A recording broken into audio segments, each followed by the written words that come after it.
जैसे fixed income है, अगर मैं बोलूँ कि एक फिक्स्ड इनकम डिवीजन होता है, तो उसके अंदर क्या-क्या डिफरेंट टीम्स होती हैं? जैसे फिक्स्ड इनकम ट्रेडर एक हुआ जो बेसिक ट्रेडिंग करता है, डीलिंग करता है, डील सेटल करने के काम करता है। बैंक बेसिकली किसी कंपनी का बॉन्ड खरीदने वाला है। क्रेडिट रिस्क असेस करने के लिए जैसे आपने बॉन्ड बोला, bond is one segment, but bank का मेन धंधा है लोन देने का। Now you are going to take a decision कि वो कौन से फिक्स इनकम एसेट में पैसे डालेंगे आप। म्यूचुअल फंड में ना सिर्फ एसआईपी या रिटेल कस्टमर, फिक्स्ड इनकम में बहुत ज़्यादा इंस्टीट्यूशनल पैसा भी आता है।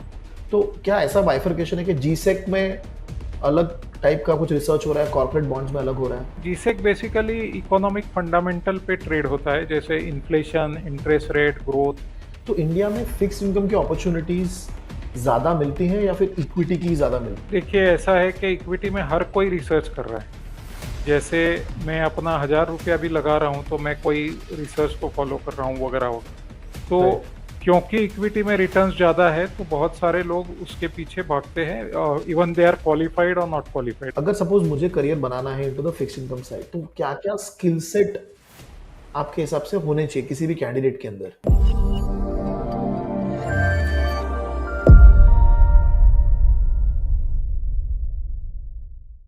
Hello guys, I hope everybody is doing good. Hi, this is Ganesh Nayak. I help finance professionals and students to excel in their career and become better version of themselves. And I also help students who are preparing for competitive exams in finance like CFA, FRM, and SCR.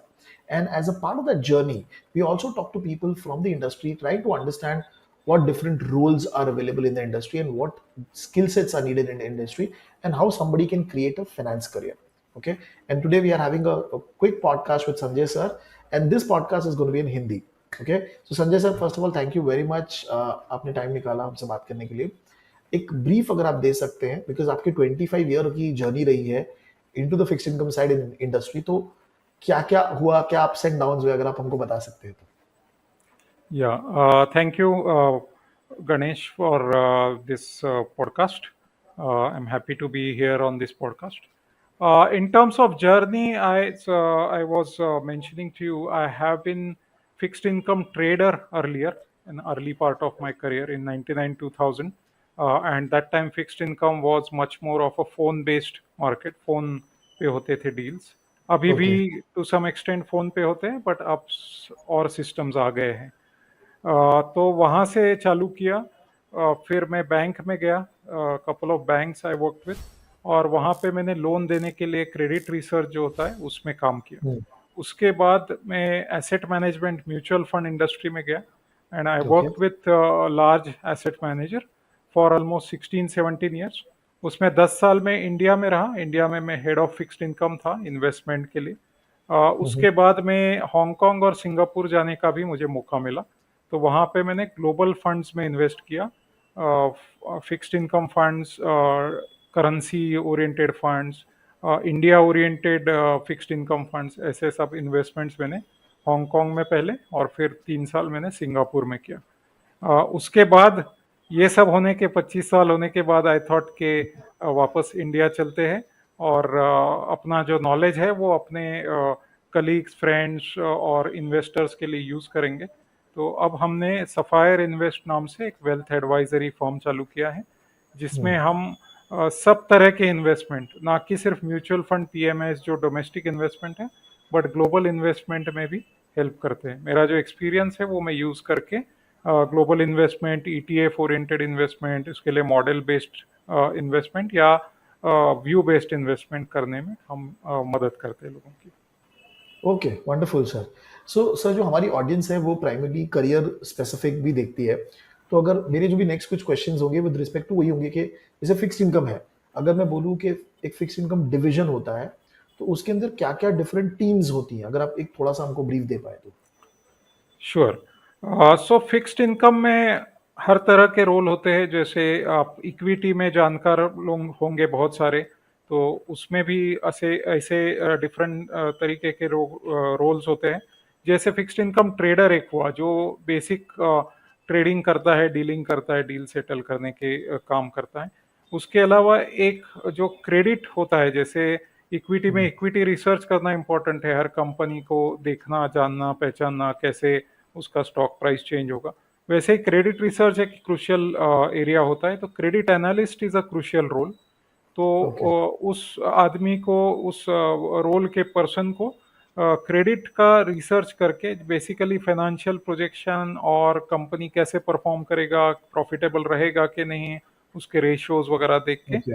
They will make a recommendation कि ये company में invest करना चाहिए, इसको date देना चाहिए, इसको loan देना चाहिए कि नहीं। तो क्रेडिट ओके। एनालिस्ट जैसा एक रोल होता है। फिर हम्म। एक म्यूचुअल फंड ओरिएंटेड देखेंगे या इंश्योरेंस कंपनीज में भी होता है, एक फंड मैनेजर रोल होता है, जो बेसिकली ये ट्रेडर और क्रेडिट एनालिस्ट से इनपुट लेके फिर अपना फंड कहाँ इन्वेस्ट करना है, कितना अमाउंट करना है, उसके ऊपर व्यू लेता है। ये सब जो टीम्स है वो सीआईओ को रिपोर्ट करते हैं, chief investment officer. Generally mutual fund में इस तरह से रोल होते हैं। जब बैंक ओके। में आप देखेंगे तो क्रेडिट एनालिस्ट के बहुत सारे रोल होते हैं, क्योंकि बैंक बहुत सारे क्रेडिट देते हैं। If you notice, right. बैंकों में number of credits are much higher, market में कम होते हैं, बैंक में लोन पूछने वाले बहुत ज़्यादा होते हैं। तो उस तरह से बैंकों में फिक्स्ड इनकम के रोल बहुत ज़्यादा होते हैं, बैंक के ट्रेजरी में भी होते हैं, और बाकी लोन बुक जब बैंक क्रिएट करते हैं तो उसमें भी क्रेडिट ओरिएंटेड या फिक्स्ड इनकम ओरिएंटेड, ये बंदा पैसा वापस करेगा कि नहीं, इतना ही व्यू लेना ओके। है, बट उसके लिए काफ़ी एनालिसिस की ज़रूरत पड़ती है। इसके अलावा जो मैक्रो रिसर्च जो है, जैसे इकोनॉमिक रिसर्च हो गया, उसमें एनालिस्टों की ज़रूरत पड़ती है। लगभग सारे म्यूचुअल फंड्स में अभी इकोनॉमिक रिसर्च के लिए भी एक पर्सन रखा जाता है, जो इक्विटी को भी ओके। थोड़ा अपना व्यू प्रोवाइड करता है, और फिक्स्ड इनकम डिवीजन में भी इंटरेस्ट रेट कहाँ जाएंगे, किस तरह से इन्फ्लेशन प्रोजेक्ट होगा, इस तरह से रोल क्रिएट करता है, या इस तरह से रिसर्च क्रिएट करता है, फिर उसका यूज करके फंड मैनेजर इन्वेस्ट करता है।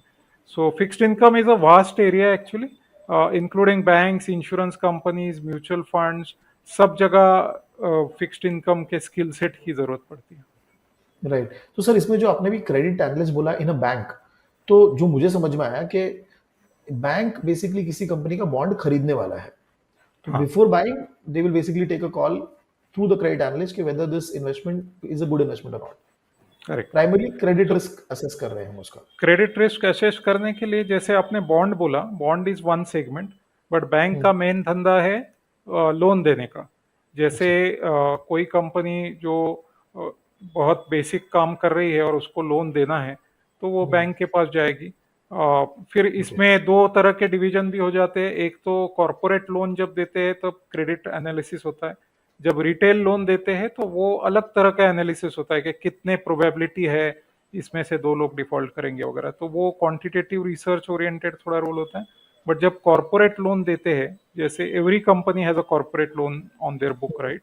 सो राइट। वो कंपनीज का भी एनालिसिस वहाँ पे होता है, और फिर उसमें ओके। कोई इन्वेस्टमेंट कमिटी को प्रेजेंट करके then बैंक अपने कॉल ले सकती है कि देना है, नहीं देना है, या कितने ओके। रेट पे देना है, उस तरह से। तो वो भी ओके। एक बड़ा सेगमेंट होता है फिक्स्ड इनकम में। Okay. And in the mutual fund side और the asset management side, primarily आपके पास कस्टमर्स के पैसे आ गए through SIP, now you are going to take a decision कि वो कौन से फिक्स इनकम एसेट में पैसे डालेंगे हम, राइट? यस। तो सो इसमें। म्यूचुअल फंड में ना सिर्फ एसआईपी या रिटेल कस्टमर, फिक्स्ड इनकम में बहुत ज़्यादा इंस्टीट्यूशनल पैसा भी आता है। जैसे ओके। बड़े कंपनीज है, उनके ट्रेजरीज भी उसमें इन्वेस्ट करते हैं, और कुछ बैंक्स है वो भी इन्वेस्ट करते हैं। लार्जर नाबार्ड जैसे इंस्टीट्यूशन है जो इनके पास सरप्लस होता है, वो भी हम्म। म्यूचुअल फंड में लमसम इन्वेस्ट करते हैं, बड़ा पैसा लिक्विड फंड्स में या दूसरे तरह के फंड्स में। तो आपने ओके। एसेट डिस्ट्रीब्यूशन देखा होगा, तो कई म्यूचुअल फंड्स का एसेट्स में फिक्स्ड इनकम एसेट बहुत ज़्यादा है। ओके। कस्टमर कम होंगे, but they give larger sum of money. तो उस तरह से फिक्स्ड इनकम एसेट काफ़ी इंस्टीट्यूशनल सेगमेंट में भी बहुत बड़ा पार्ट प्ले करता है। ओके। तो सर इसमें जब हम इंस्टीट्यूशनल की बात कर रहे हैं तो ultimately the idea is that के मतलब तो इंस्टीट्यूशनल साइड पे भी there would be some people who would take a decision कि सपोज एलआईसी है, उसके पास बहुत कैश पड़ा है, तो उनकी भी ट्रेजरी टीम में कोई बैठा होगा जो हाँ, डिसाइड करे कि इतना पोर्शन हमको फिक्स इनकम में डालना है, and then they will start reaching out to the mutual fund industry, fund houses के आपके पास फिक्स इनकम का फंड है, हमको हमको इतना डिप्लॉय करना है बेसिकली।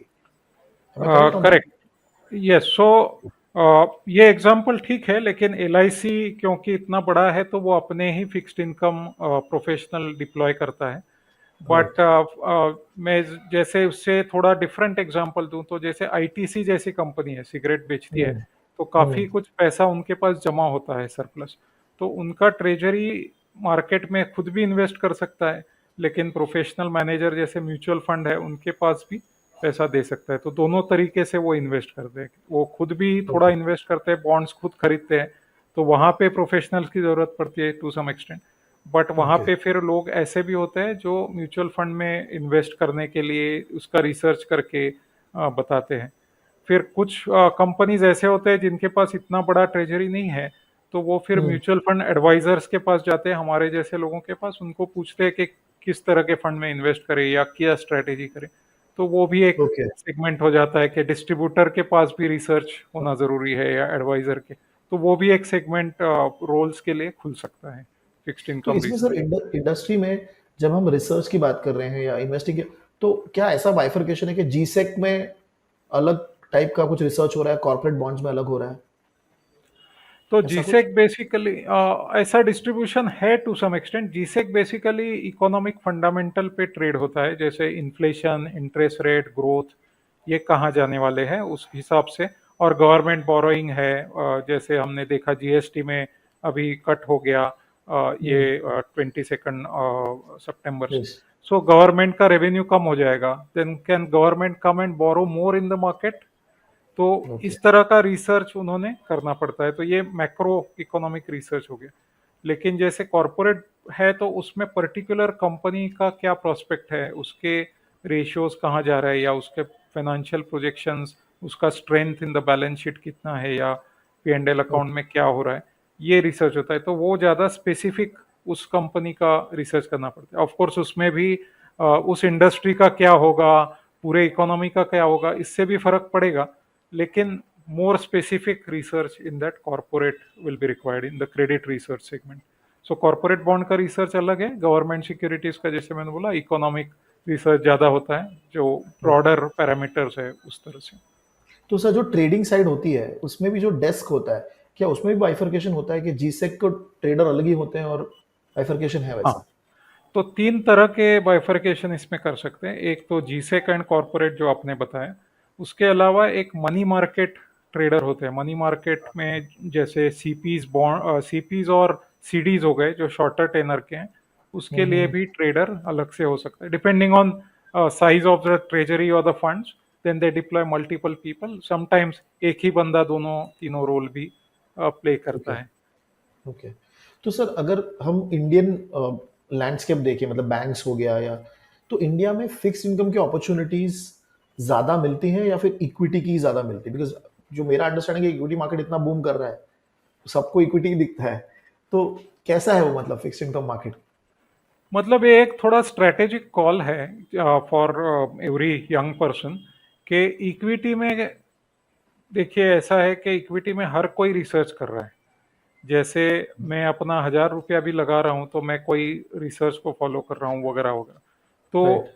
क्योंकि इक्विटी में रिटर्न्स ज़्यादा है तो बहुत सारे लोग उसके पीछे भागते हैं, इवन दे आर क्वालिफाइड और नॉट क्वालिफाइड। मतलब ऐसे भी लोग हैं वो जीरोधा पे कुछ पढ़ के या दूसरे वेबसाइट्स पे राइट। पढ़ के अपना इन्वेस्टमेंट, ट्रेडिंग, डेरिवेटिव्स, इस तरह से इन्वेस्टमेंट कर। तो वो एक प्रोफेशनल सेगमेंट नहीं है। मतलब उसमें आप थोड़ा सा भी इन्वेस्ट करके मतलब for want of better word time pass कर सकते हो, इन अ सेंस के ओके। आप पैसा कमाओ ना कमाओ। लेकिन जब आप प्रोफेशनल करियर के चॉइस की बात करोगे तो इक्विटी में तो है ही, मतलब इक्विटी में करियर नहीं है ऐसा मैं नहीं बोल सकता। इक्विटी में बहुत सारे लोग कर सकते हैं करियर, इक्विटी रिसर्च एनालिस्ट जैसा है, या बाद में चल के उसको फंड मैनेजर, ये करियर तो बूमिंग है ही। उसमें पैसा भी शायद थोड़ा ज़्यादा मिल सकता है। लेकिन जो दूसरा वास्ट एरिया है, मतलब हर किसी को इक्विटी एनालिस्ट और बड़े म्यूचुअल फंड में स्कोप नहीं मिलेगा, तो उसके लिए एक बड़ा स्टेबल अप्रोच फिक्स्ड इनकम का है। तो हर ओके। म्यूचुअल फंड जो फंड हाउस है, 50 फंड हाउस है अपने यहाँ, तो हर म्यूचुअल फंड में एक फिक्स्ड इनकम एनालिस्ट होगा, एक ट्रेडर होगा, एक फंड मैनेजर होगा। उसी तरह से इंश्योरेंस कंपनीज में almost 60-70% of their asset go in fixed income segment. Right. हाँ। They don't invest too much in equity because उनको थोड़ा स्टेबल रेगुलेटरी। और सेफ पोर्टफोलियो रखना है, रेगुलेटरी रिक्वायरमेंट भी है। तो उस तरह से इंश्योरेंस कंपनीज में भी फिक्स्ड इनकम के काफ़ी रोल निकलते रहते हैं। और जैसे मैंने बोला, बैंक्स जो है, एनबीएफसीज है या बैंक्स है, इनके अंदर भी ट्रेजरीज में ज़्यादातर इन्वेस्टमेंट फिक्स्ड इनकम में होता है। जैसे राइट। बैंक है, कोई एसबीआई है, तो उसका इन्वेस्टमेंट बुक में may be about 10% will be equity investment. SBI is okay. Such a big balance sheet, but right. Rest 90% will go in either government securities, corporate bonds और loans. तो हर right. चीज के लिए फिर एनालिसिस की जरूरत पड़ती है। इतने सारे ओके। बिजनेसेस इंडिया में है, जीएसटी होल्डर्स, तो उनका सबका एनालिसिस करना पड़ेगा, या हर एक कंपनी का अलग। तो इस तरह से मतलब ये बहुत स्टेबल और वास्ट एरिया है, जबकि आपको उसमें लाखों करोड़ों एकदम से पगार नहीं मिलेंगे, but it's a okay. Area where one can explore to get a stable job. Okay. And sir, ऐसा होता है क्या किसी ने फिक्स्ड इनकम साइड में जॉब स्टार्ट की या करियर स्टार्ट किया and he was able to move to the equity, ऐसा हाँ, चेंजेस ऐसे होते हैं? भी ऐसे भी एग्जाम्पल्स काफ़ी है। जैसे मेरे खुद के कंपनी में ऐसे एग्जाम्पल्स हुए हैं एक दो, जो ओके। बैंकिंग एनालिस्ट थे पहले, बैंक्स का एनालिसिस करते थे, फिक्स्ड इनकम साइड में थे। उसके बाद वो, क्योंकि उनका नॉलेज इकोनॉमी का वगैरह अच्छा था, तो हम्म। उनको बैंकिंग एनालिस्ट करके इक्विटी साइड में मौका मिला। फिर मेरे साथ वो सिंगापुर भी गए थे। तो ये भी हो सकता है कि आपका बेंड ऑफ माइंड देख के या आपका एक्सपीरियंस लेके फिक्स्ड इनकम से इक्विटी में आप जा सकते हो। इक्विटी में बाद में ये जो पर्सन बोल रहा हूँ वो फंड मैनेजर भी बने, इक्विटी फंड मैनेज करते हैं। तो इस तरह से भी हो सकता है। दूसरे तरीके से भी हो सकता है कि इक्विटी से आप फिक्स्ड इनकम में आ जाओ, और वहाँ पे आपको एक स्टेबिलिटी मिल जाए। फिक्स्ड इनकम क्योंकि थोड़ा नॉन ग्लैमरस एरिया है, और returns are not that substantial. मतलब जैसे फिक्स्ड इनकम में आप सोचोगे कि एक फिक्स कैप है रिटर्न के लिए, क्योंकि जितना राइट। इंटरेस्ट रेट है उतने ही मिलेंगे। तो उस तरह से salaries are not going to be sky rocketing suddenly, but sky rocketing salaries जो है वो एक छोटे से 2-5% के तबके को ही मिलता है। You don't get, every equity analyst is not drawing one making. Crore salary. तो राइट। उस तरह से अपने एक्सपेक्टेशन को मैनेज भी करना चाहिए।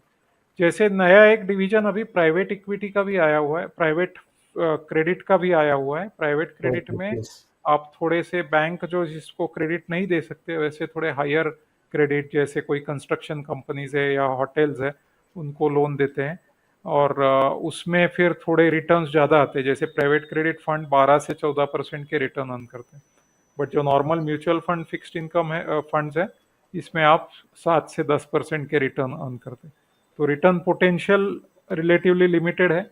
लेकिन जैसे इन्वेस्टर है जिनको सेफ्टी चाहिए, और बहुत सारे आते हैं जिनको सारा इक्विटी में नहीं लगाना है, या इंस्टीट्यूशन है समझा। जिसको सवाल पूछा जाएगा कि भाई तुमने इक्विटी में क्यों गवाया पैसा, तो ऐसे लोग हमेशा फिक्स्ड इनकम में इन्वेस्ट करते हैं। ओके। ओके। तो sir, coming back to the discussion with respect to career, कि हम्म, जो अ- अगर सपोज मुझे करियर बनाना है into the fixed income side, तो हाँ, क्या क्या हाँ। स्किल सेट आपके हिसाब से होने चाहिए किसी भी कैंडिडेट के अंदर?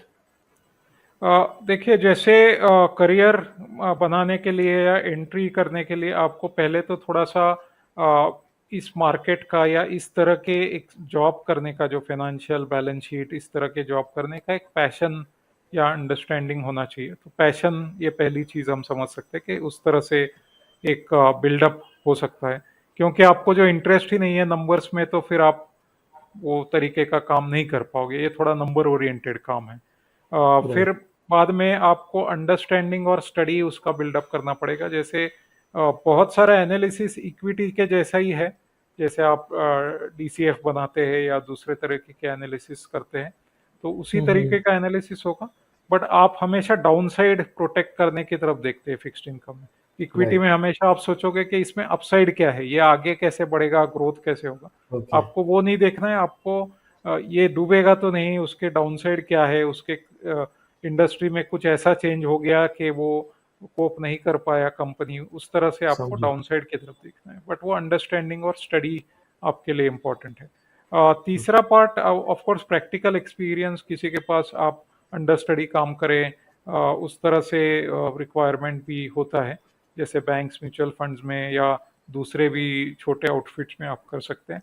और हम्म। लास्टली आई थिंक एक कनेक्ट बनाना ज़रूरी है, इंडस्ट्री से कनेक्ट होता है या आप दूसरे एनालिस्टों से कनेक्ट होता है, क्योंकि काफ़ी सारी चीज़ें जो होती है वो आजकल वो इंफॉर्मेशन ओवरलोड का ज़माना है, तो you are not able to catch everything, every news, every other thing. तो उसमें राइट। आपको एक कनेक्ट होने से मार्केट से भी फीडबैक मिल सकता है कि क्या हो रहा है किसी चीज़ में। तो ये 3-4 चीज़ें हैं जो डेवलप होते होते होती है ऑफ कोर्स, बट ओके। ये चीज़ें इंपॉर्टेंट है कोई भी प्रोफेशनल के तो लिए। सर, जो फाइनेंशियल मॉडलिंग वाला पार्ट है, वो जैसे आपने बोला कि अगर कोई सिर्फ फाइनेंशियल मॉडलिंग कर रहा है इन इक्विटी, तो वो फिक्स इनकम का भी कर सकता है, ऑलमोस्ट सेम ही हो रहा है, लेकिन थॉट प्रोसेस थोड़ा अलग है, बाकी अप्रोच सेम है, कैलकुलेशन सेम है, राइट, वही सब देखा जा रहा राइट। हाँ, है। ओके। जैसे मैं आपको एग्जांपल के तौर पे बताऊं तो पी एंड एल और बैलेंस शीट तो सेम ही रहेगा, कंपनी का हम्म। एनुअल रिपोर्ट तो सेम ही रहेगा। तो आप उसके अंदर क्या कर रहे हो कि उसका बैलेंस शीट लेके आप उसको प्रोजेक्ट कर रहे हो आगे, जो इक्विटी में राइट। भी आप कर रहे हो। उसके बाद आप देख रहे हो कि प्रॉफिट, पी एंड एल पे फोकस करके प्रॉफिट ग्रोथ होगा तो फिर मुझे इक्विटी में अपसाइड मिलेगा, और किस तरह से वो प्रॉफिट बिल्डअप होगा। ये P and L oriented equity investing का अप्रोच हो गया। डेट में क्या होगा, फिक्स्ड इनकम में क्या आप बैलेंस शीट पे ज़्यादा फोकस करोगे, बैलेंस शीट में क्या स्ट्रेंथ है, जो उसके पास प्रॉफिट नहीं आया एक आध साल तो किस तरह से वो रीपे कर पाएगा डेट को, उसके पास कोई एसेट्स है ओके। क्या जो तो उस तरह से आप स्टडी करोगे, थोड़ा सा स्टेबिलिटी की ओर देखोगे, उसमें थोड़ा ग्रोथ की ओर देखोगे। बट नंबर्स तो वही है, प्रोजेक्शन उसका बिजनेस तो वही है, तो प्रोजेक्शन तो आपको उसी से मिलेंगे कि भाई इसका 10% ग्रोथ होगा या 25% होगा, वो तो आपको देखना ही है। लेकिन उसके फिर जब 10% या 25% होगा तो that will be more equity oriented, लेकिन वो बैलेंस शीट में रिपेमेंट एबिलिटी है कि नहीं उसके पास, ये फिक्स्ड इनकम ओके। ओरिएंटेड हो गया इस तरह ओके। से। ओके। एंड सर, इस इंडस्ट्री में नया चीज क्या हो रहा है? जैसे आपने बोला कि प्राइवेट क्रेडिट ग्रो हो रहा है, तो वैसे हम्म। और कोई डेवलपमेंट हो रहे हैं क्या? मतलब टेक टेक एंगल से या कुछ चेंजेस आ रहे हैं क्या? और टेक एंगल से काफ़ी चीज़ें, फिक्स्ड इनकम में आप देखेंगे तो टेक एंगल से काफ़ी चीज़ें चेंज हुई है, मतलब 25 साल मुझे देखते देखते हो गए। तो जैसे मैंने शुरू में बोला कि एक फ़ोन ओरिएंटेड मार्केट था, हर चीज़ फ़ोन पे होती राइट। थी। तो इवन ओवरनाइट पैसा बोरो करना है, जैसे उसको मनी मार्केट बोलते हैं, जो कॉल मनी होता था पहले, वो फ़ोन पे होता था। जैसे मैं 4 बैंकों को कॉल करूंगा, मुझे लेंड करना है, फिर वो कुछ रेट बोलेंगे, फिर वो डील में फ़ोन पे एग्जीक्यूट करके फिर हाथ से लिख के मैं अपने बैक ऑफिस को देता था। ये शुरू का सिचुएशन था। आज आरबीआई और सीसीआईएल नाम की एक एंटिटी है, clearing corporation of India limited, India, yes. इन्होंने काफ़ी टेक्नोलॉजी का इन्फ्लो कर दिया है। तो इसमें ये कॉल मनी मार्केट या जो ओवरनाइट मनी का मार्केट है, सीडीसीपी का मार्केट है, गवर्नमेंट सिक्योरिटीज का मार्केट है, ये सब ऑनलाइन हो गया है। तो आपको हम्म। जैसे इक्विटी में होता है, आप स्क्रीन पे सारी चीजें देख पा रहे हो, उसका प्राइस चेंज हो रहा है ऑन द मिली सेकंड या जो भी हो रहा है, और आप उसमें ऑर्डर लगा सकते हो, लिमिट ऑर्डर, मार्केट ऑर्डर। तो सारा मार्केट आपके लिए ओपन हो गया। पहले ये था कि मैंने 4 लोगों को फोन किया तो उन्होंने जो राइट। प्राइस कोट किया उसी में से कुछ ठीक ठाक प्राइस करके मैं कर लूंगा। तो उसमें मुझे कोई और कहीं दूसरे कोने में बैठे कुछ दूसरे लेवल पे कर रहा है, प्राइस डिस्कवरी जिसको बोलते हैं, हम्म। वो बहुत आसान हो गया है इसमें। तो सारी चीज़ें जो है ये अभी ऑनलाइन में हो रही है, तो स्क्रीन बेस्ड, ऑफ कोर्स उसके लिए फिर आपको काफ़ी सारा डेटा मिल जाता है, फिर उसको एनालाइज करो, तो वो एक टेक एंगल बढ़ गया है।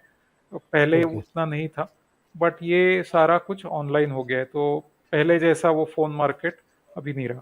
अब सेटलमेंट के लिए भी एक पहले रिस्क होता था कि मैंने किसी के लिए सेटलमेंट के लिए भेजा तो वो सेटल नहीं हो पाया। आपने बहुत पुराने पुराने फ्रॉड के केसेस सुने होंगे, हर्षद मेहता राइट। कुछ हाँ, हाँ, चिट्ठी हाँ। पे दे देता था और फिर वो बैंकों ने कुछ सेटल नहीं किया वगैरह वगैरह।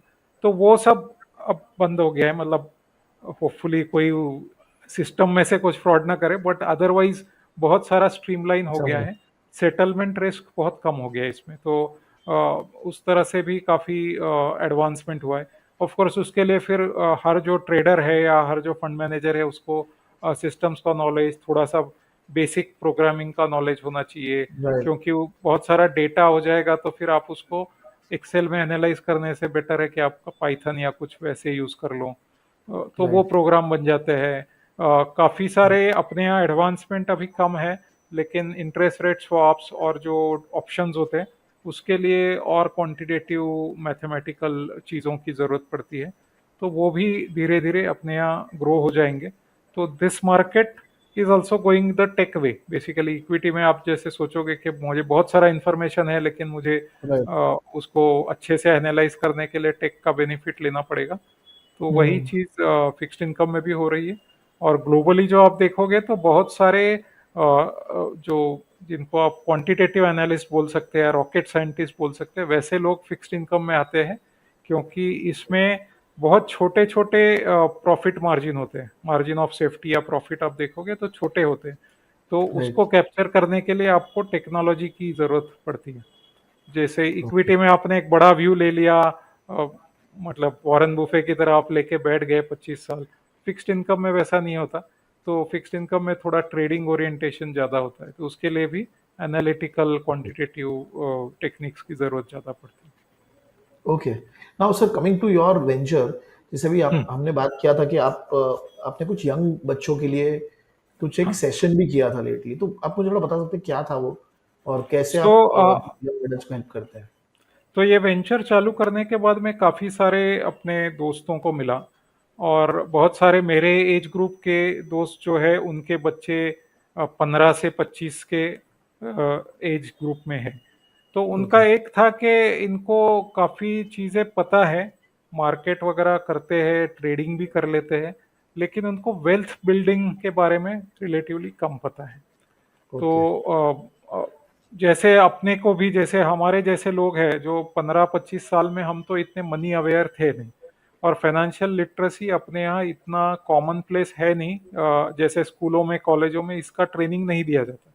तो राइट। बच्चा कमाने लग जाता है, खर्चा करने लग जाता है, लेकिन वो वेल्थ बिल्डिंग की तरफ शुरू में ध्यान नहीं देता। फिर 35-40 में उसको ध्यान आता है, फिर वो कंपाउंडिंग का इफेक्ट रिलेटिवली उसको कम मिलता है। तो हमने राइट। ये सोचा कि ये बच्चों को ये सारे जो कंसेप्ट है, जो हम ओवर अ पीरियड सीखते हैं या थोड़ा लेट रियलाइजेशन होता है, तो वो बच्चों को ये कंसेप्ट सारे बताएंगे। और ओके। वो हम उनको एक 8-9 कंसेप्ट हमने सिलेक्ट किया, और वो हमने उनको एक एक 30-40 मिनट का एक प्रेजेंटेशन रखा। उसके अलावा उनके क्वेश्चंस आंसर करने के लिए भी थोड़ा समय रखा। तो बड़े सेमिनार ओरिएंटेड फॉर्मल तरीके में, काफ़ी सारे पेरेंट्स को ये पता होता है, बट ऐसे होता है कि बच्चा उस स्टेज में आपकी सुनता भी कम है। जैसे यंग बच्चे हैं तो रिलेटिवली कम सुनते हैं। तो हम जब बताते हैं उनको, कुछ चार्ट्स दिखाते हैं, कंपाउंडिंग का बताते हैं। जैसे हम इनको ये बताते हैं कि 25 साल से आपने जो इन्वेस्टमेंट चालू किया, तो will be much ahead of the curve rather than starting at 35। और सेम अमाउंट का राइट। सिप लेके बताते हैं कि 25 से आप करोगे तो आप बहुत ज़्यादा अपना रिटायरमेंट सेविंग कर पाओगे, जब एज कम्पेयर टू 35। तो वो पावर ऑफ कंपाउंडिंग हो गया। फिर हम उनको रूल ऑफ 72 बताते हैं, जिसमें आपका डबलिंग पीरियड आप देख सकते हो। तो राइट। काफ़ी राइट। सारे इंश्योरेंस के प्रोडक्ट आप एनालाइज कर सकते हो उसमें। तो ऐसे हम काफ़ी चीज़ें उनको उसमें बताते हैं, काफ़ी नटसेल में। और उसमें फिर बच्चों को काफ़ी फ़ायदा होता है उससे। उससे हमें दूसरा हमारा बेनिफिट है कि उससे वो फैमिली से हम कनेक्ट होते हैं, फिर हम उनमें से कुछ क्लाइंट भी हमें मिल सकते हैं। तो दोहरा बेनिफिट है। बेसिकली हम बच्चों को एक्सप्लेनेशन भी देते हैं, उनको थोड़ा नॉलेज सेशन भी देते हैं। At the same right. Time we also connect with the family, and then family can start to work with us for wealth building. Okay. Okay, interesting sir. I mean, thank you very much sir for taking out time, because ये जो conversation था, जो initially हमने भी discuss किया with respect to fixed income market, तो आपका हाँ। मुझे पर्सपेक्टिव ही चाहिए था कि आप जैसे आपने इतना 20-25 ईयर्स आपने स्पेंड किया in the industry with fixed income aspect, तो क्या होता है उस मार्केट के अंदर, कितना वो इक्विटी से अलग है। तो again thank you very much sir for taking sure out sure time and talking to us. Thank sure. You. Thank you Ganesh.